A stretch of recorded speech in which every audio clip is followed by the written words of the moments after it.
Meus caríssimos irmãos e irmãs, vamos preparar o nosso ambiente com uma página intitulada Demonstrações do Céu, do livro Fonte Viva, ditado pelo Espírito Emmanuel ao nosso companheiro e médium Francisco Cândido Xavier. Demonstrações do Céu. Disseram-lhe, pois, que sinal fazes tu para que o vejamos e creiamos em ti? Palavras para Jesus que estão consignadas no Evangelho de Jesus, que Emmanuel comenta. Em todos os tempos, quando alguém na terra se refere às coisas do céu, verdadeira multidão de indagadores se adianta pedindo demonstrações objetivas das verdades anunciadas. Assim, é que os médiuns modernos são constantemente assediados pelas exigências de quantos se colocam à procura da vida espiritual. Esse é evidente e deve dar provas daquilo que identifica. Aquele escreve em condições supranormais e é constrangido a fornecer testemunho das fontes de sua inspiração. Aquele outro materializa os desencarnados e, por isso, é convocado ao teste público. Todavia, muita gente se esquece de que todas as criaturas do Senhor exteriorizam os sinais que lhe dizem respeito. O mineral é reconhecido pela utilidade. A árvore é selecionada pelos frutos. O firmamento espalha mensagens de luz. A água dá notícia do seu trabalho incessante. E o ar esparge informações, sem palavras, do seu poder de manutenção da vida. E, entre os homens, prevalecem os mesmos imperativos. Cada irmão de luta é examinado pelas suas características. O tolo dá-se a conhecer pela puerilidade. O entendido revela mostras de prudência. O melhor demonstra as virtudes que lhe são peculiares. Desse modo, o aprendiz do Evangelho, ao solicitar revelações do céu para a jornada da terra, não deve olvidar as necessidades de revelar-se firmemente disposto a caminhar para o céu. Houve dia em que a turba vulgar dirigiu-se ao próprio Salvador que a beneficiava, perguntando: que sinal fazes tu para que o vejamos e creiamos em ti? Imagina, pois, que se ao Senhor da vida foi dirigida semelhante interrogativa, que indagação não se fará do alto a nós outros, toda vez que rogarmos sinais do céu a fim de atendermos ao nosso simples dever? Emmanuel. Vamos orar.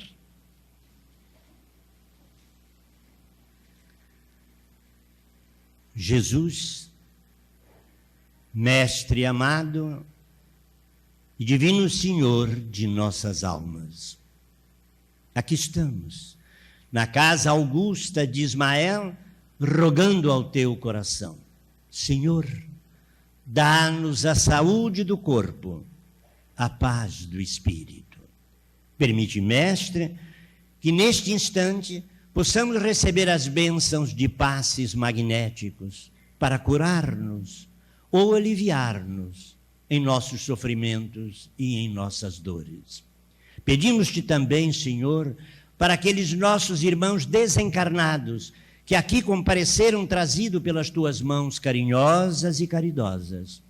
E até rogamos, Senhor, por aqueles que não puderam comparecer a esta reunião, por estarem ainda presos a um leito de dor, a um cárcere, ao sofrimento, à dor.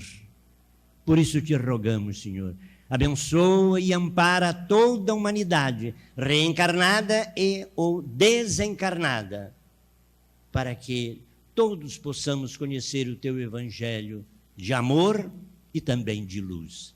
E ajuda-nos, Senhor, a trocar a dor pelo trabalho e pelo estudo.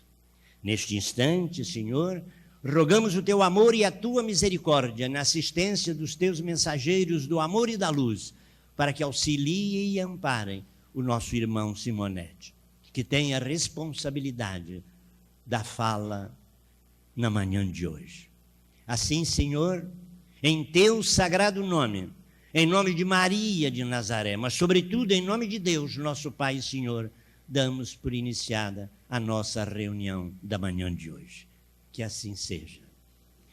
Em prosseguimento ao nosso trabalho, nós daremos a palavra ao nosso companheiro, diretor desta casa, Afonso Soares, para que faça então a introdução do trabalho e logo depois daremos a palavra ao nosso companheiro Simonete, que na realidade terá como tema a presença de Deus. Com a palavra, o nosso irmão Afonso. Meus amigos,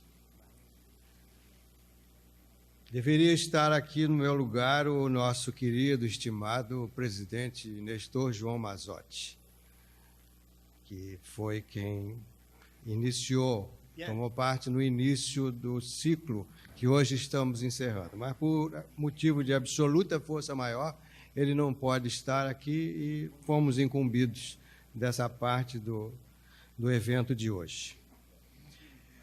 Contamos, então, aqui com a presença de um companheiro amado, estimado, nesta casa, em todo o movimento espírita, que é Richard Simonete, conhecido não somente pelas suas exposições, mas principalmente pelos admiráveis trabalhos escritos em toda a imprensa e também no Reformador, com que nos encanta, edifica, com sua linguagem simples, que tem acesso aos corações de todos, toca-nos profundamente e nos ajuda muito, esse nosso irmão, a que nos mantenhamos num trilho seguro, né, de fidelidade aos princípios essenciais da nossa doutrina.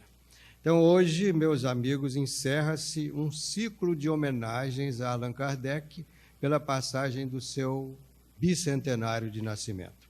Ele foi iniciado em 3 de outubro de 2004, com um evento em que tivemos a participação de nosso ex-presidente, Dr. Gilvanir Borges de Souza, que abordou um tema sobre a vida, a obra de Allan Kardec. Depois, os desdobramentos aconteceram no mês de abril, justamente por ocasião do aniversário, né, do aparecimento do Livro dos Espíritos, em que aqui tivemos, durante um mês, 3 personalidades também muito amadas do nosso movimento, o próprio Nestor, depois Sueli Schubert e Terezinha de Oliveira. E hoje ainda estamos no espírito das comemorações, porque as comemorações do bicentenário, elas abrangeram esse período todo, desde outubro do ano passado até agora, em outubro de 2005. Então, temos hoje, como dissemos, e aí está o nosso irmão Richard. Vamos informar também que a federação vai reunir todos esses eventos, desde abril do ano passado, num DVD, eventos realizados aqui na Avenida Passos, e esse material vai ser brevemente lançado para que não tenhamos perdido todos esses acontecimentos que assinalaram aqui no Rio de Janeiro, na Casa de Ismael, a comemoração do bicentenário de nascimento de Kardec. Então, era isso, meus irmãos, que tínhamos a dizer em nome do presidente, em nome da casa, e agora nós, com muito prazer, muita alegria, sincera de coração, nós passamos a palavra ao nosso irmão Richard Simonete. Bem, bom dia, meus prezados irmãos. A paz de Jesus, o Mestre Supremo, esteja em nossos corações. Há aquela história daquela mãe de 2 filhos adolescentes, um de 10 ou de 12 anos, que lhe davam muito trabalho. Meninos rebeldes, malcriados.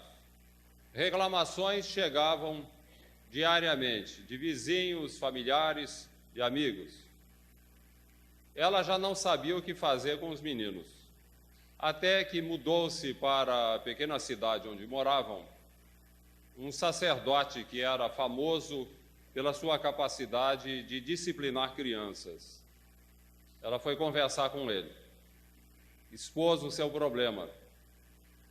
O sacerdote, um homenzarrão de quase 2 metros de altura, voz forte, tonitruante, disse-lhe: deixe comigo, mande esses pirralhos para a igreja e vou dar um jeito neles. E lá se foram os 2 irmãos conversar com o sacerdote. Ele pretendeu conversar separadamente com ambos.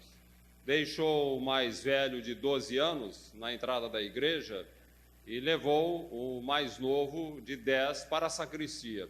Fê-lo sentar-se numa banqueta, postou-se diante dele e, considerando que era preciso enfiar um pouco do temor a Deus na cabeça daqueles pirralhos, começou dizendo: menino, eu vou lhe fazer uma pergunta muito simples. Diga-me, onde está Deus? O menino olhou apavorado para aquela montanha de carne que tinha diante de si, aquele homenzarrão, com aquela voz tonitruante, e simplesmente perdeu a fala, não conseguia balbuciar uma palavra sequer. E o sacerdote insistindo: menino, eu lhe fiz uma pergunta, diga-me, onde está Deus? E o garoto mudo como uma porta. E o sacerdote: pela última vez eu vou lhe perguntar, diga-me, onde está Deus? Então o menino, como que possuído por molas, deu um salto e, antes que o sacerdote pudesse esboçar um gesto, fugiu em debalada carreira. Passou pelo irmão na entrada da igreja com a velocidade dos apavorados. Em poucos minutos estava na sua casa, entrou, foi para o quarto, abriu o guarda-roupa, enfiou-se lá dentro e lá ficou a tremer. Dali a pouco chegou o irmão, entrou em casa, foi ao quarto, abriu o guarda-roupa, viu o irmão a tremer como varas verdes. O que houve, menino? O que foi que aconteceu? Por que você está tão amedrontado assim? E o menino a tremer: cara, nem lhe digo.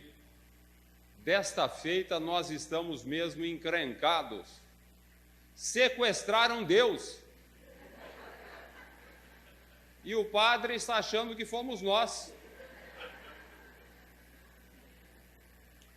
Essa história define uma situação bem atual. O sumiço de Deus. As pessoas agem, comportam-se como se Deus estivesse ausente ou estivesse de férias. Pesquisas de opinião revelam que 99% dos brasileiros acreditam em Deus, o que significa de que cada 100 brasileiros, apenas um é ateu. E como os bandidos, os criminosos de um modo geral, e todos aqueles que se comprometem no vício, no erro, no crime, na mentira, constituem bem mais que 1% da população, na verdade constituem a quase totalidade da população, diríamos que as pessoas são o que são, fazem o que fazem, não obstante acreditarem na existência de Deus. Isso é espantoso, mas não é novidade. Já o apóstolo Tiago proclamava que o diabo também acredita em Deus e até treme, não obstante continua a cometer diabruras. É que a crença em Deus é alguma coisa assim muito distante no espírito das pessoas. A própria justiça humana, justiça divina, tão decantada pelas religiões de um modo geral, a nos mostrar que os bons serão compensados e os maus serão corrigidos, parece não ter muita influência no comportamento das pessoas. É tudo muito distante, muito vago.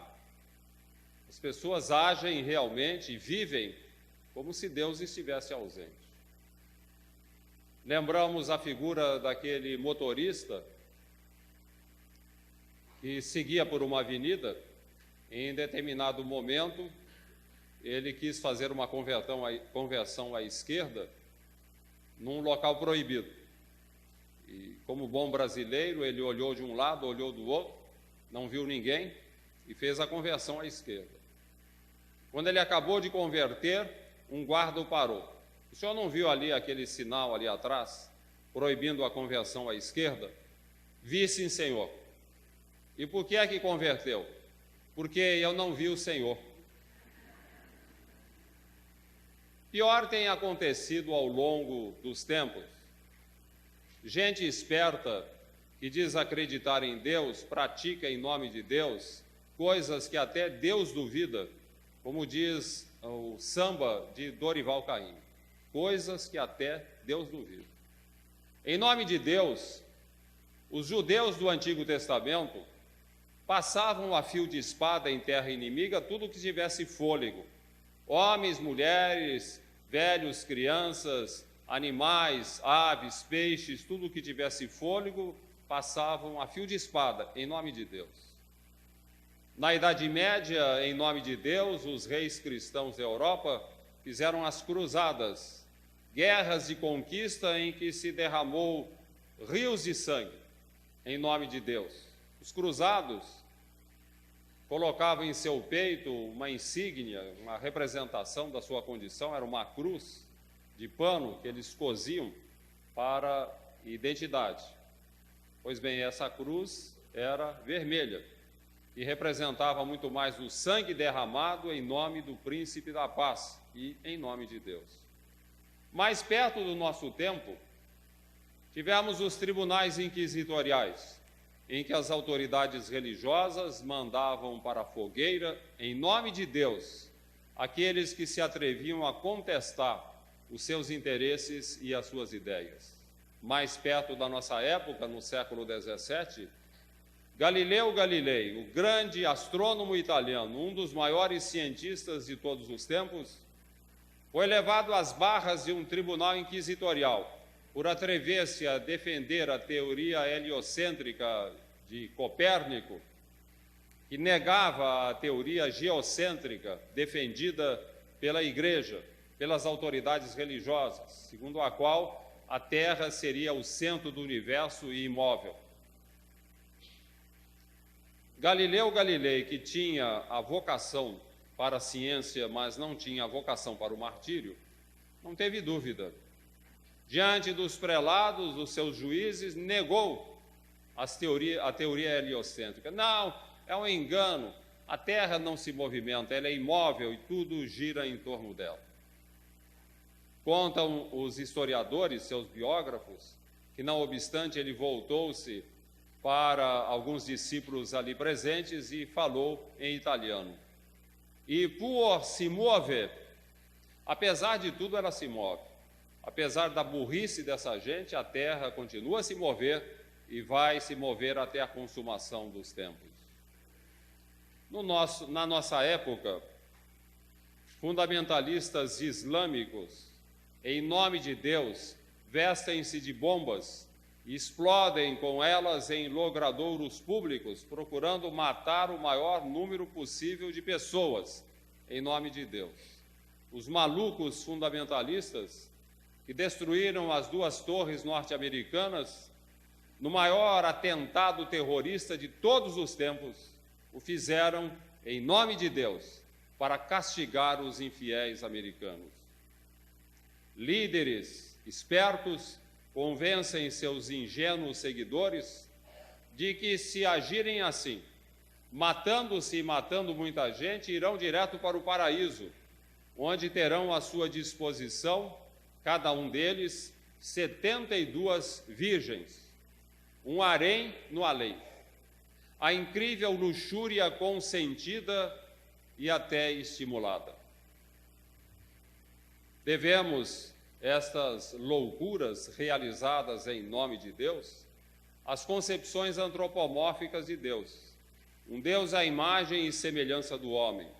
Um Deus dominado por fraquezas humanas. Um Deus tão falível, tão humano, que em determinado momento arrependeu-se da obra da criação, como está no Velho Testamento. Arrependo-me da obra da criação. destruirei o homem de sobre a face da terra. Destruirei o homem, bem como animais e aves e peixes, porque me arrependo de tê-los criado. Não fosse Noé cair nas boas graças de Jeová, que lhe permitiu construir aquela fabulosa arca, e não estaríamos aqui hoje para contar essa história. É por causa de histórias assim que os homens dizem acreditar em Deus, mas não conseguem viver como seus filhos. É por causa de histórias assim que filósofos e cientistas no presente proclamam com todas as letras que Deus está morto. Querem dizer com isso que Deus é apenas uma invenção da fé, uma história da carochinha que se conta para crianças rebeldes a fim de discipliná-las. Mas a criança cresce, torna-se o adulto e já não acredita em histórias da carochinha, daí dizer-se que Deus está morto. Não obstante, não podemos viver sem Deus. A crença num poder supremo que nos criou, que nos governa, que nos dirige, que premia os bons e corrige os maus, é tão fundamental ao equilíbrio de nossas almas quanto são os alimentos ao equilíbrio de nosso corpo. Por isso, Allan Kardec, ao codificar a doutrina espírita, estabeleceu com o lançamento de O Livro dos Espíritos, como tema primeiro, como capítulo inicial dessa obra máxima do Espiritismo, a existência de Deus. A abordagem que Kardec faz a respeito de Deus em O Livro dos Espíritos é uma obra-prima de concisão e clareza, a começar da primeira questão, a questão número 1. O que é Deus? Pergunta Kardec. Muita gente estranha. O que é Deus? Por que não quem é Deus? Aparentemente, mais correto, pelo menos, soa melhor. Quem é Deus e não o que é Deus. Mas a pergunta está perfeita. Há diferenças fundamentais entre os pronomes que e quem. Quem implica em identificação, é pedir o RG da pessoa. Que implica em qualificação, é pedir o seu currículo. Lembremos Jesus como exemplo. Quem é Jesus? Jesus é um judeu, nascido no ano zero da era cristã, nascido em Belém, filho do carpinteiro José e sua esposa Maria, viveu em Cafarnaum e viveu em Nazaré até o início do seu apostolado e foi crucificado em Jerusalém no ano 33 da era cristã. Esse é o RG de Jesus, a sua carteira de identidade. E o que é Jesus? Jesus é um judeu, autor dos ensinamentos que deram origem ao cristianismo, um movimento religioso que, em vários segmentos, constitui hoje a crença do Ocidente. Aqui nós temos a qualificação de Jesus, o seu currículo. Agora perguntemos, quem é Deus? Como saber? Como definir a sua origem, filiação, naturalidade, nacionalidade? Tudo isso é impossível, não dá para a gente definir isso. Não que se constitua para nós num mistério proibido, é apenas um mistério indevassável no atual estágio de evolução. Pretender definir o RG divino seria o mesmo que uma criança aprender álgebra, um recém-nascido aprender álgebra, impossível. A criança precisa crescer, desenvolver-se mentalmente para que faça o seu aprendizado. O mesmo acontece conosco. No atual estágio evolutivo, é impossível definir o RG divino. Em altos estágios de evolução, quando estivermos nos aproximando da perfeição, tudo bem, daí saberemos definir essas coisas. Por isso, Kardec não perguntou quem é Deus. Sabiamente, ele perguntou aos espíritos mentores o que é Deus. E a resposta dos mentores espirituais é uma obra-prima de concisão e clareza. Deus é a inteligência suprema do universo, causa primária de todas as coisas, o que encerra o assunto. Na questão número 4, Kardec formula a pergunta que todos nós gostaríamos de formular: como podemos provar a existência de Deus? Responde o mentor: no axioma que aplicais às vossas ciências. Buscai, não há efeito sem causa, buscai tudo aquilo que não é obra do homem, e a vossa razão responderá. Quem fez este prédio onde estamos? As luminárias, os ventiladores, as paredes que nos protegem, as poltronas em que nos sentamos, as vidraças, as janelas, os nossos trajes, esse microfone, os meus óculos, o meu relógio, quem fez tudo isso? Se procurarmos, vamos saber, vamos descobrir operários, especialistas, engenheiros, técnicos, oficiais, e gente que fez isso tudo e nós sabemos. Agora, quem fez o sol que nos ilumina e aquece? Quem fez as nuvens que passam? Quem fez as estrelas que brilham? Quem fez a majestade do oceano? Quem fez o verde das matas? E o sorriso da criança? E a solicitude das mães? E o regato que murmura? E a ave que canta? Quem fez tudo isso? São efeitos inteligentes que transcendem a nossa inteligência, a nossa capacidade de compreensão e de realização.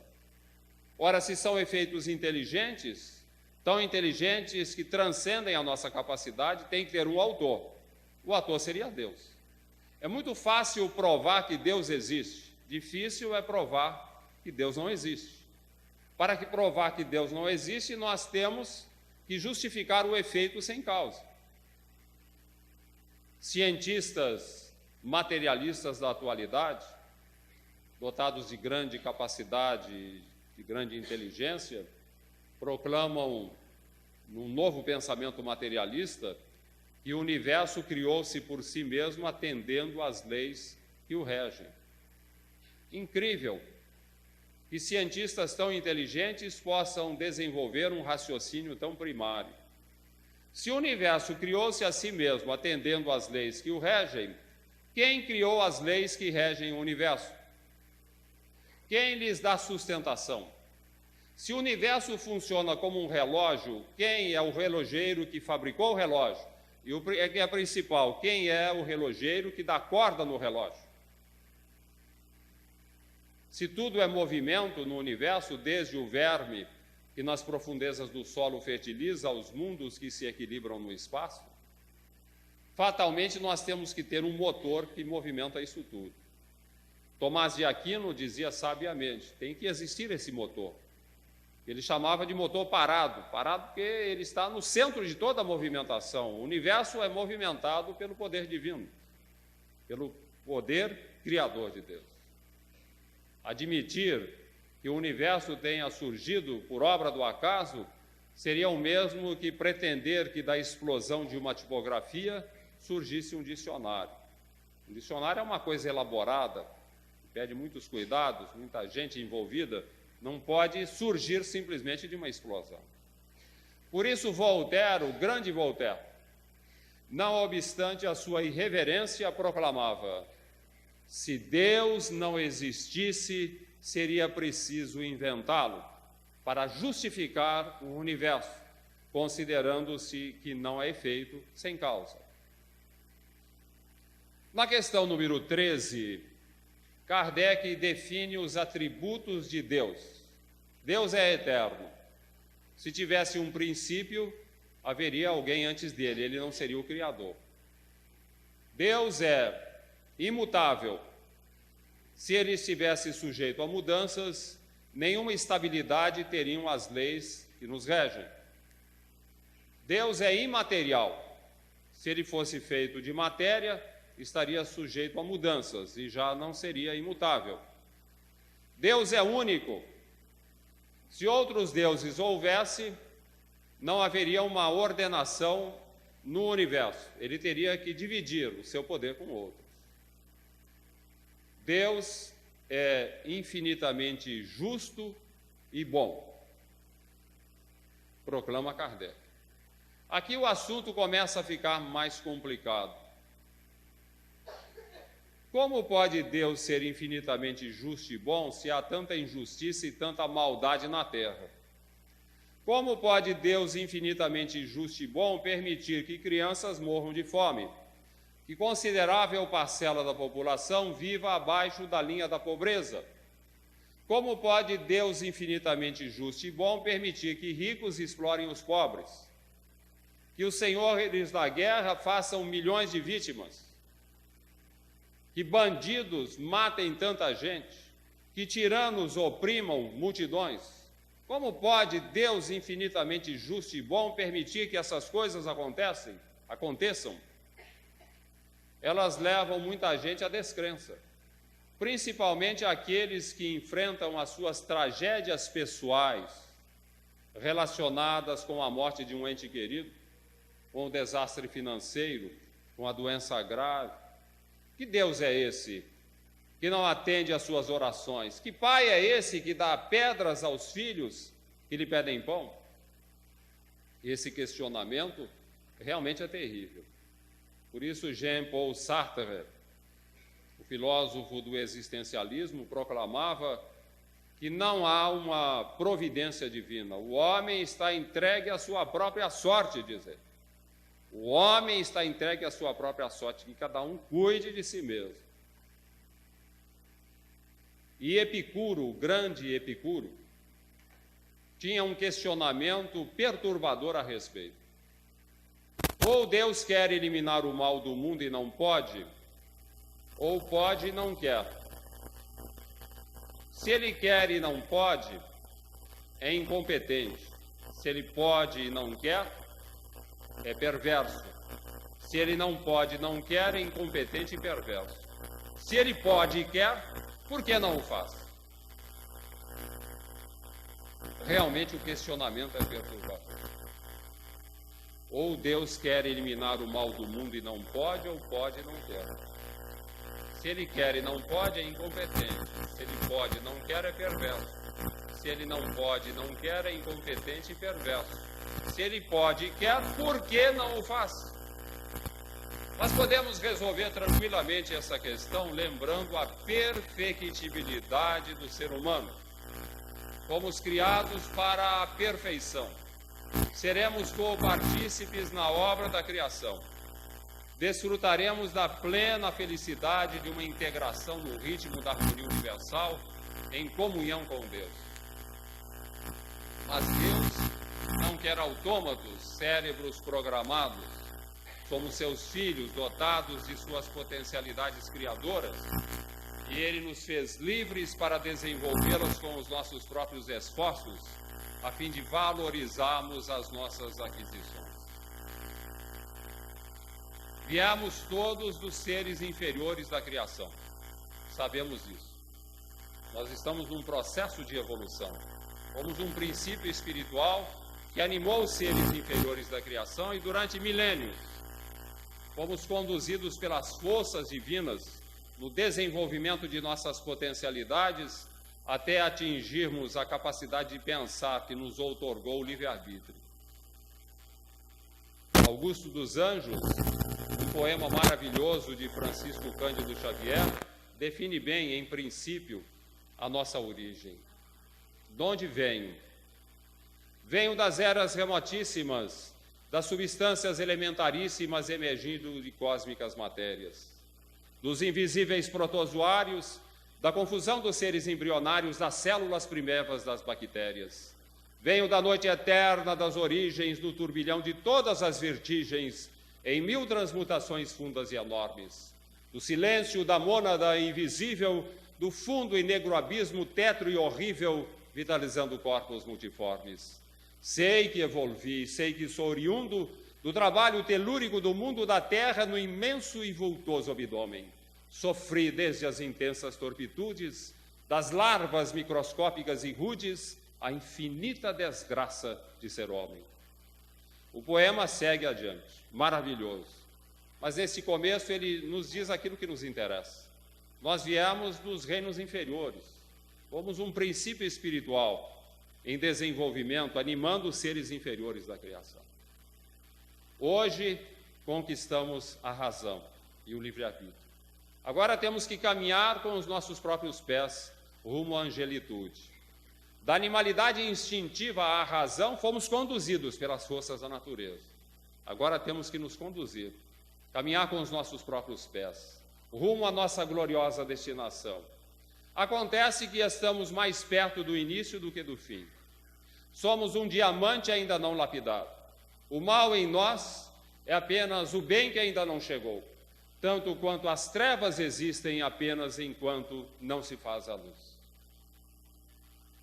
Se abrirmos um ovo choco, ficaremos nauseados com aquela massa disforme, fétida, sanguinolenta. Mas se deixarmos a natureza seguir o seu curso, em breve a casca do ovo se romperá e surgirá um encantador pintainho, uma das obras-primas de Deus.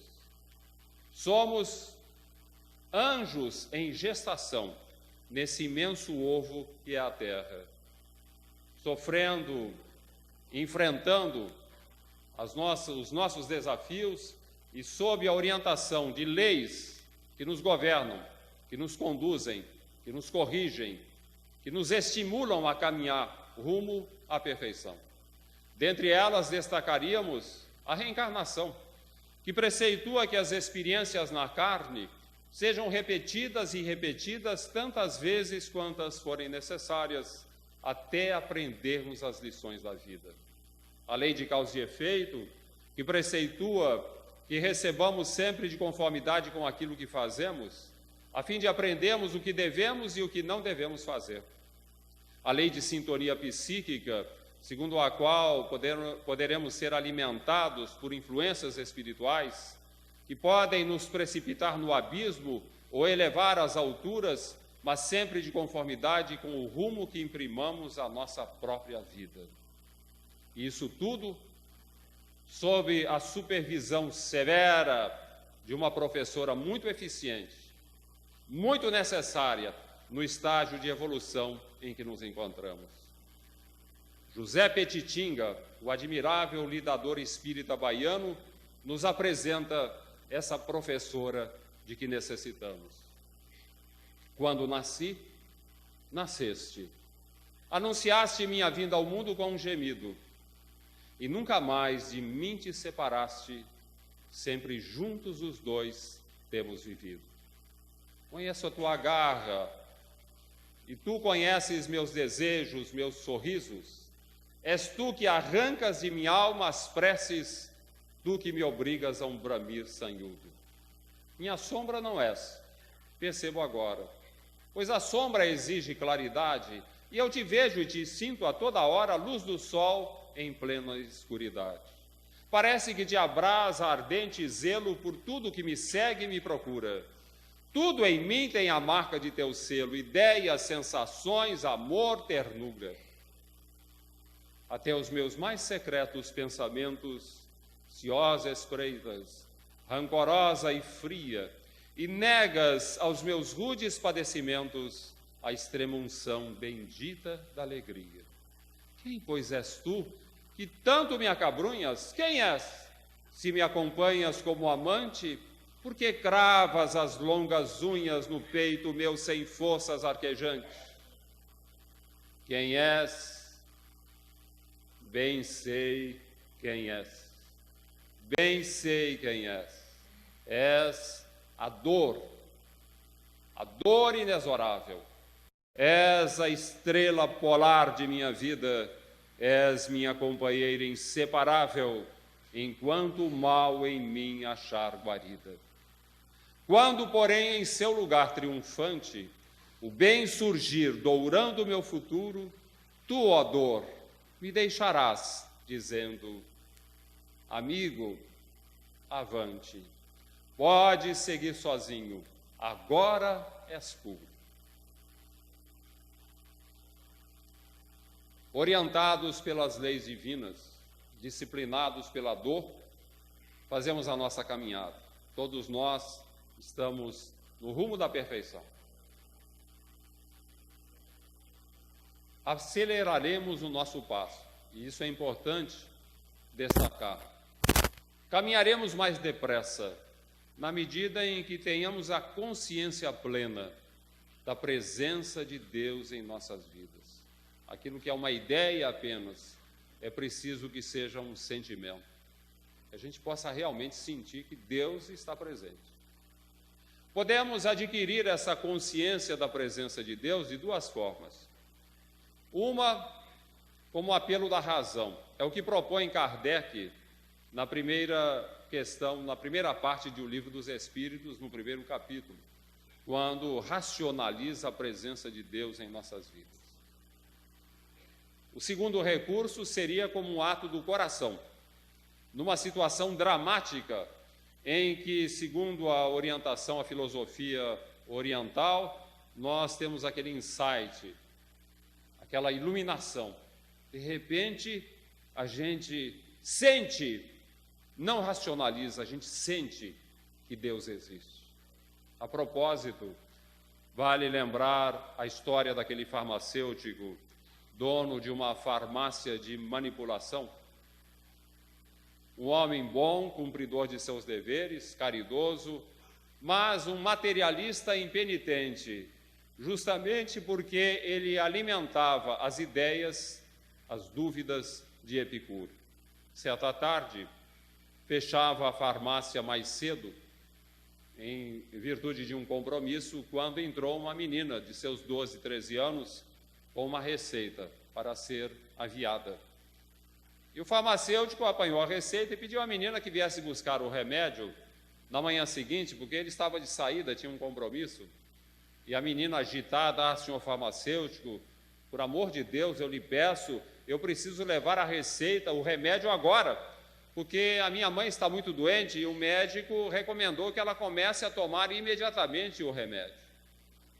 E o farmacêutico, que não obstante materialista, era um homem bom, decidiu que poderia chegar um pouco atrasado ao compromisso, foi ao laboratório, rapidamente preparou o medicamento, fazendo a mistura das substâncias medicamentosas.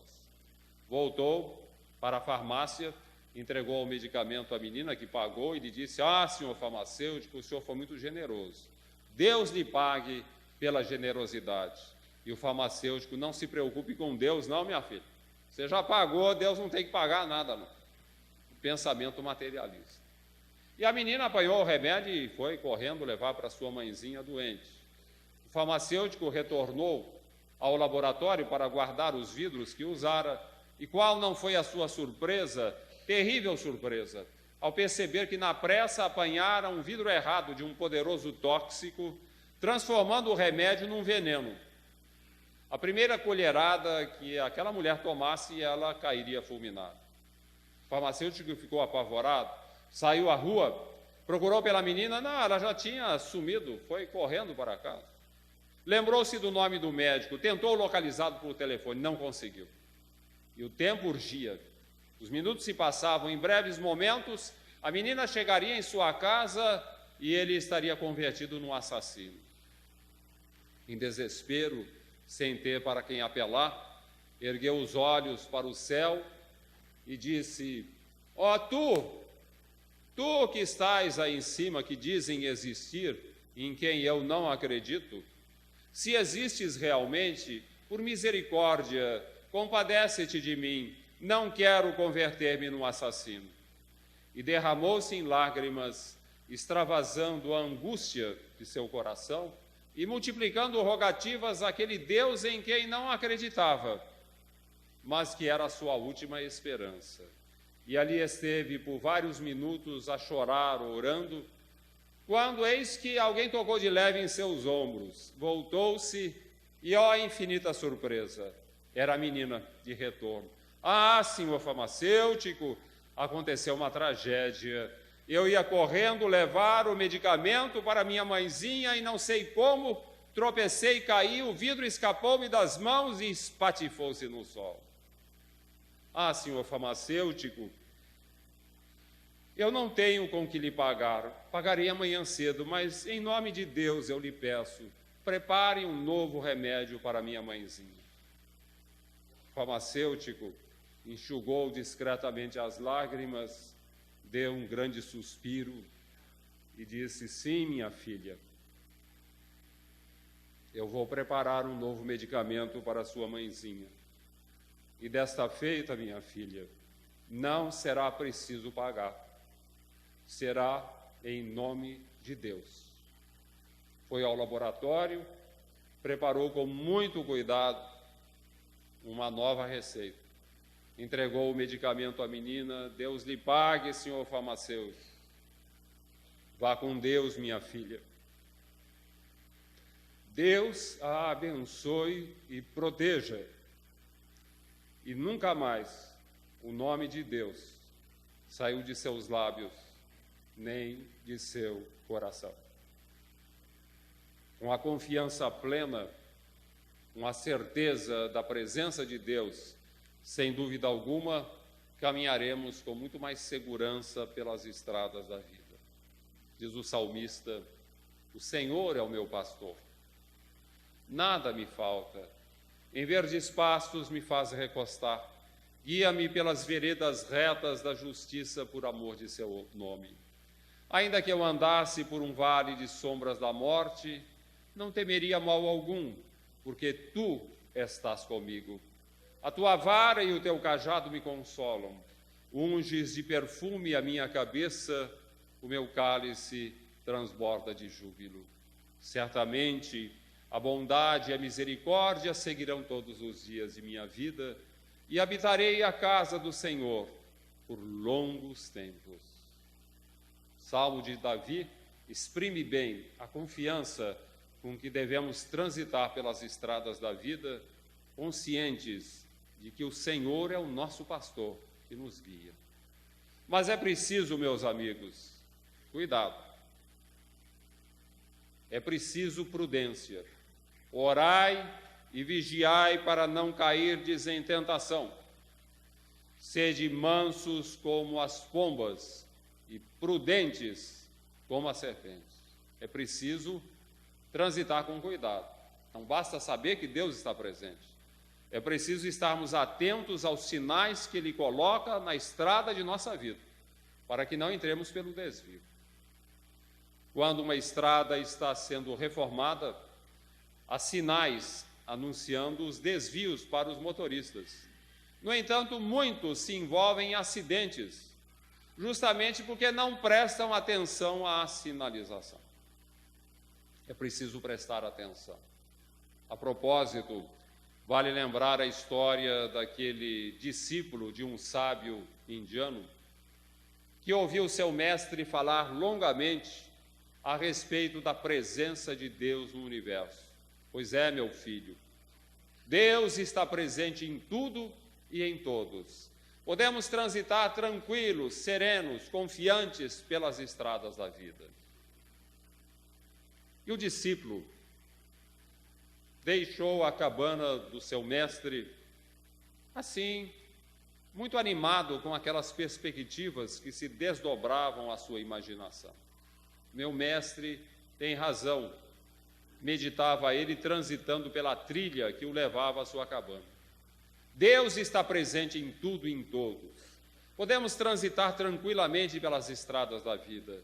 Deus está presente no sol que nos ilumina e aquece, está presente nas estrelas que brilham, nas nuvens que passam, na majestade do oceano, no verde das matas, no sorriso da criança, na solicitude das mães, na ave que canta, no regato que murmura. Beleza, Deus, sinto a sua presença, Ele está comigo. Ia ele imerso em suas cogitações felizes, quando numa curva do caminho ele percebeu um elefante desembestado, furioso, que vinha em sua direção. Em cima do elefante, o tratador, sem conseguir contê-lo, gritava a plenos pulmões: sai da frente! Sai da frente! O discípulo olhou placidamente para aquele animal ameaçador, aquela montanha de carne que se aproximava dele, e considerou intimamente: não vou ter medo desse elefante. Nada de mal vai me acontecer. Meu mestre falou que Deus está presente em tudo e em todos. Deus está presente também nesse elefante furioso que se aproxima. Não vai me acontecer nada. Mal acabou ele de formular este pensamento e foi atropelado pelo paquiderme, e como se fosse um trem expresso, jogou longe, todo machucado, contundido e dolorido. E ali ficou ele à beira do caminho, enquanto o elefante, desembestado, seguia sem que o tratador conseguisse contê-lo. Dali a pouco chegou o mestre, atraído pelos seus gemidos. O discípulo não teve dúvida, já foi criticando o mestre. Ah, mestre, o senhor falou que Deus está presente em tudo e em todos? Veja como fiquei por acreditar que Deus estivesse presente naquele elefante furioso que se aproximava. O mestre sorriu da ingenuidade do discípulo. Sim, meu filho, eu falei e é verdade. Deus está presente em tudo e em todos. Deus estava presente, sim, naquele elefante furioso que se aproximava. Só que você se esquece de que Deus estava presente também naquele homem em cima do elefante que gritava a plenos pulmões, sai da frente, sai da frente. E você não atendeu aos avisos de Deus. Deus está sempre presente. Mas, como ensinava Jesus, é preciso que estejamos atentos aos sinais da estrada, para a gente não incorrer no engano de achar que Deus nos abandonou, que Deus não correspondeu às nossas expectativas, quando, na verdade, nós é que não correspondemos às expectativas de Deus.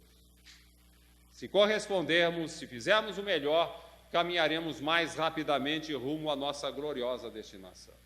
Seremos todos espíritos puros e perfeitos. Essa é a beleza da doutrina espírita. Todos nós estamos a caminho. Chegaremos lá tão mais depressa quanto maior o nosso esforço. Quem se esforçar mais, chegará mais depressa. Quem se esforçar menos vai ter mais dificuldade. Na contramão dessa concepção maravilhosa que o Espiritismo nos oferece, os teólogos medievais desenvolveram a ideia do juízo final. Aos bons, a compensação eterna, aos maus, a eterna danação. Não percebem aqueles que acreditam nesta ideia absurda que a ideia de um juízo final seria como que um fracasso de Deus, como se Deus em determinado momento dissesse: cansei-me desses filhos rebeldes, não consigo dar um jeito neles, que se danem para sempre. O juízo final seria a negação da onisciência divina. Criou espíritos sem saber que iriam se perder. A negação da sua onipotência não conseguiu evitar que se perdessem. Seria a negação da sua misericórdia infinita, que pressupõe infinitas oportunidades de reabilitação. Seria a negação da justiça perfeita de Deus, considerando-se que o mais elementar princípio de direito determina que a extensão da pena não pode ultrapassar a natureza do crime. Não podemos mandar um cidadão para a prisão perpétua porque ele roubou um pão. E 1000 crimes cometidos na terra, 1000 existências de crimes seriam ainda insignificantes, uma gota d'água no oceano da eternidade. Dirá alguém, mas Jesus fala no juízo. Sim, Jesus falou, não no juízo final. Não num juízo final. Haverá um momento em que, segundo as próprias palavras de Jesus, haverá a separação do joio e do trigo, os bodes das ovelhas, os bons dos maus. Mas não se trata de um julgamento definitivo. Sabemos, segundo a doutrina espírita nos ensina, que os espíritos recalcitrantes no mal, chegará um momento, não sabemos quando, Deus o sabe, em que serão retirados daqui, irão para planetas inferiores, onde a mestra dor agirá com mais severidade, trabalhando a sua natureza, a sua rebeldia, até que se redimam e voltem à convivência de seus irmãos em humanidade. Porque todos nós pertencemos ao rebanho do Cristo, somos a família humana. E como ensinava Jesus, o Pai não quer perder a nenhum de seus filhos. E não perde mesmo, ou não seria Deus. Na verdade, meus amigos, todos nós estamos sujeitos a um juízo permanente, que se manifesta em todos os dias, em todos os minutos, em todos os momentos de nossa vida. É um juízo que se manifesta no interior de nossa alma, com um juízo muito severo, e a nossa consciência, que nos premia com a felicidade, a paz, o bem-estar, a alegria de viver, a saúde, quando cumprimos a vontade de Deus, e nos corrige com o sofrimento, a doença, a depressão, a angústia, a tristeza, os desequilíbrios, quando não cumprimos o que Deus espera de nós. O caminho é realmente esse, é fazer o que Deus espera de nós. Lembrando que Jesus ensinava que o cumprimento da vontade de Deus passa necessariamente pelo atendimento do próximo, fazer ao semelhante todo o bem que gostaríamos nos fosse feito. Aqui nós estaremos realmente cumprindo toda a justiça, porque querendo ao semelhante todo o bem que gostaríamos nos fosse feito, não incorreremos em injustiças, que não faremos nada contra ele que não gostaríamos que fizessem contra nós. O empenho de sermos justos e bons é o nosso caminho, lembrando, como está em Kardec, na questão número 13, na questão 13, quando ele diz dos atributos de Deus, que Deus é justiça e a bondade. E nós fomos criados à imagem e semelhança de Deus. Então a justiça e a bondade existem embrionárias em nós, fazem parte de nossa alma. Quando nós não agimos com justiça e bondade, estamos agredindo a nós mesmos, estamos negando a própria natureza de filhos de Deus. E é impressionante a ação da bondade, como ela nos enleva, como ela nos equilibra, como ela nos traz a alegria de viver. Não há outro recurso para sermos felizes senão exercitando a justiça e a bondade. Uma senhora comentava comigo que ela assumiu o compromisso de cuidar de uma velhinha, vizinha de apartamento no prédio onde morava. Essa velhinha era idosa, solitária, sozinha, não tinha ninguém por ela. E essa senhora, não obstante os seus afazeres como dona de casa, mãe de 3 filhos, como professora, como participante de uma obra social espírita, não obstante todas as suas responsabilidades, ela conseguia encontrar tempo para cuidar da velhinha. Ia para ela ao mercado, levava ao médico, comprava-lhe remédios, fazia-lhe companhia, lia para ela, orava com ela, até que a velhinha, depois de vários anos, veio a desencarnar. E essa senhora me dizia: nunca em toda a minha vida me senti tão bem, tão em paz, tão feliz, quanto aquele tempo em que eu cuidava da velhinha.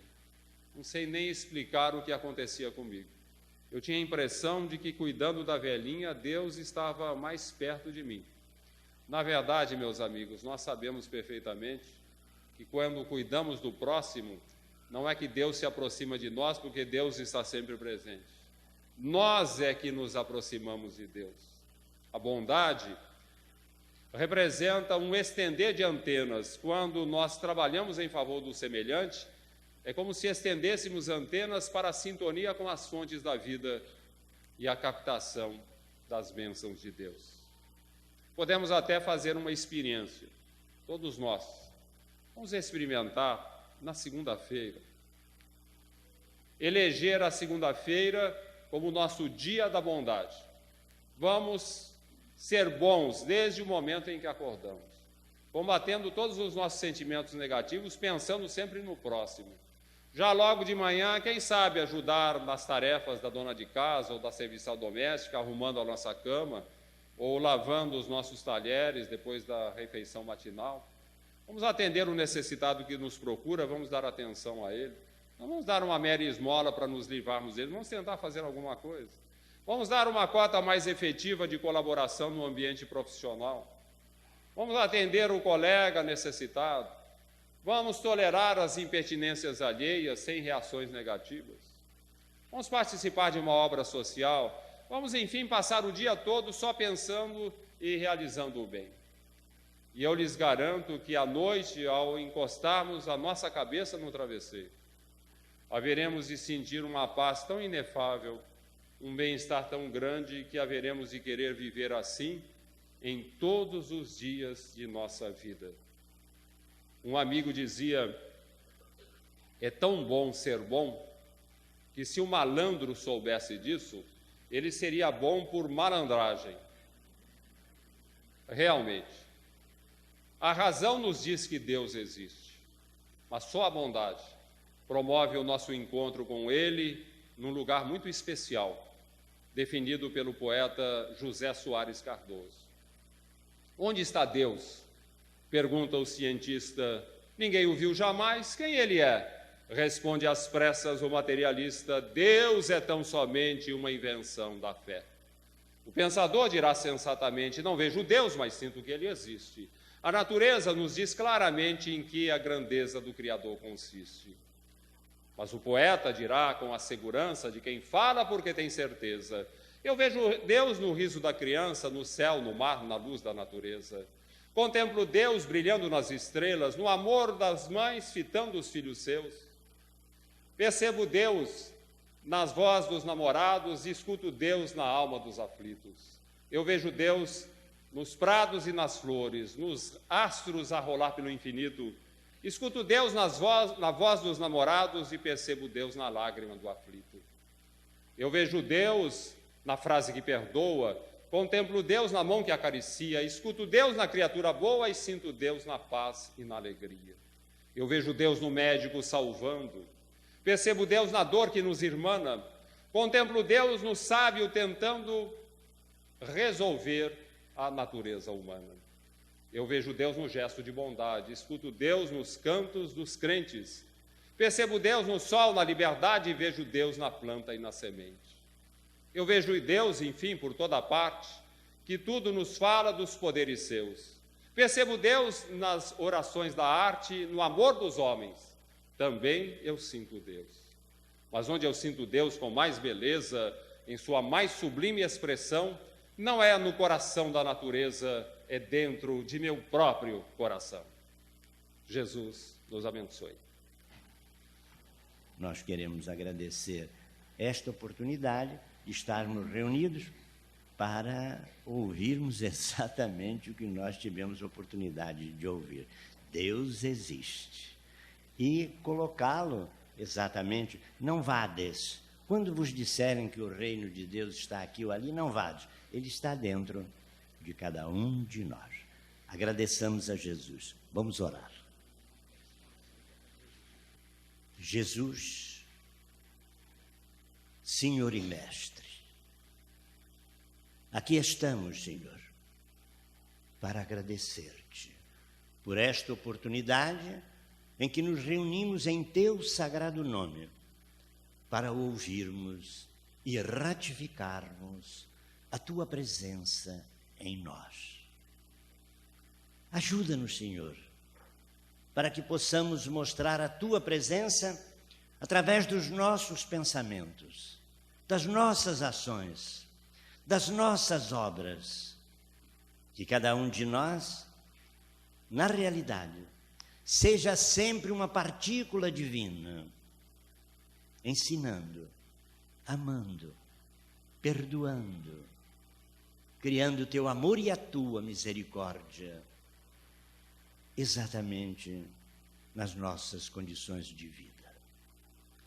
Abençoa o nosso companheiro, abençoa cada um de nós, Senhor, que estamos tentando, tanto quanto possível, trocar a dor pelo trabalho e pelo estudo. E para ratificarmos em nós as condições de divindade, que são as virtudes existentes em nossas almas.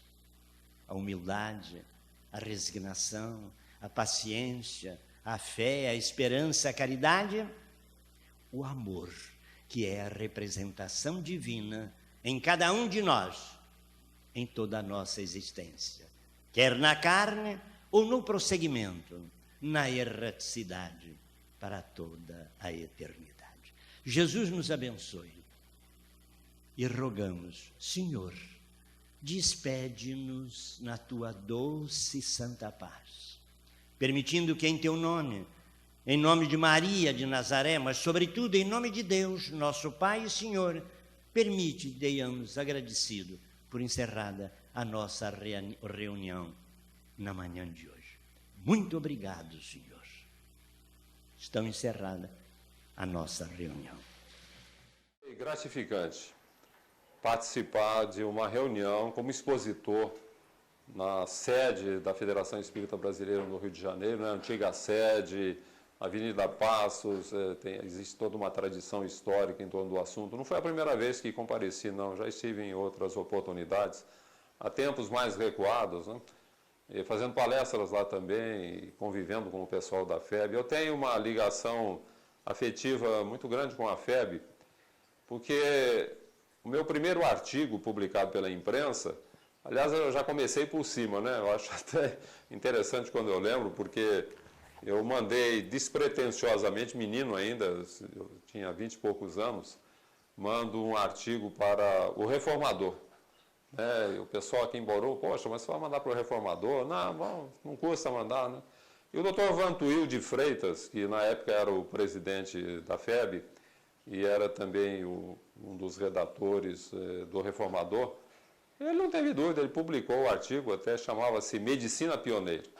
Para mim aquilo foi talvez uma das grandes emoções que eu tive como espírita, foi ter um artigo meu publicado pelo Reformador, né? O órgão mais importante da imprensa espírita. E a partir dali, eu continuei mandando artigos, e hoje eu sou um colaborador da revista Reformador, já de muitos anos, né? Ainda comentava no outro dia com o Altivo Ferreira, né? Que hoje é o redator do Reformador, e eu devo ser o articulista mais antigo do Reformador desde 63, né? Sempre mandando artigos e sendo publicados. Muitos desses artigos, inclusive, hoje estão em meus livros. O primeiro livro que foi lançado meu foi também pela FEB, Para Viver a Grande Mensagem. Também foi outra emoção muito grande. E o primeiro artigo é o primeiro capítulo do livro, né? Medicina Pioneira, chama-se, que foi o artigo publicado pelo Dr. Vantuil de Freitas. Então, para mim, cada vez que eu vou à FEB, é uma coisa gratificante. A gente encontra os companheiros lá do Reformador e da direção da FEB, e fiquei realmente surpreso ao ver a reforma que foi feita no prédio, uma reforma muito caprichada, tá? Aquilo realmente nós temos que cuidar com muito carinho. Da sede antiga da FEB, na Avenida Passos, de reminiscências muito importantes. Grandes vultos do movimento espírita trabalharam, né? Então foi gratificante, foi emocionante, fiquei muito feliz de ver a casa cheia, né? Da gente para participar daquela palestra comemorativa do bicentenário do nascimento de Kardec.